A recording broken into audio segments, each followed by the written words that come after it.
प्राचीन काल की एक भूमि में जोनाह नाम का एक व्यक्ति रहता था।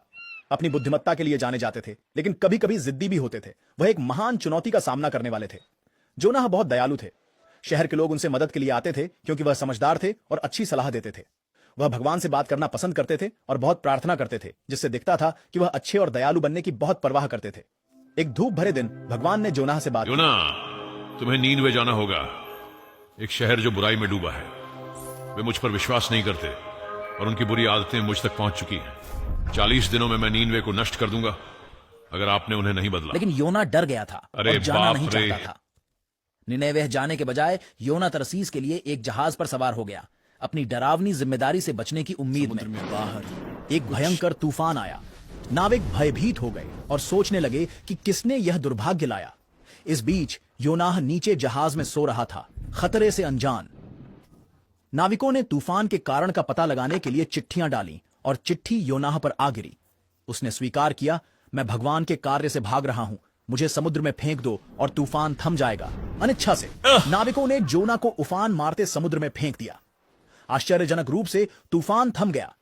नाविक चकित हो गए और जोना के भगवान की सेवा करने की प्रतिज्ञा की।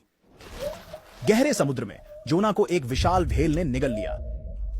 अंदर अंधेरा और नम था, एक अजीब सा कमरा। योना ने मन लगाकर प्रार्थना की, यह समझते हुए कि वह अपनी जिम्मेदारी से नहीं छुप सकता।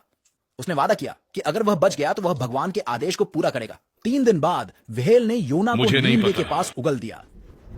योना आभारी था और जानता था कि अब उसका मिशन पूरा करने का समय आ गया है।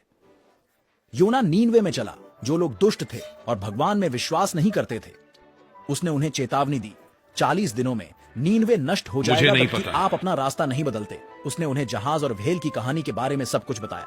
लोगों ने योना की बात सुनी और बदलने लगे, अपनी बुरी कर्मों से मुड़ते हुए। 40 दिन बीतने के बाद योना यह देखने के लिए रेगिस्तान में डेरा डाले रहा कि शहर के साथ क्या होगा।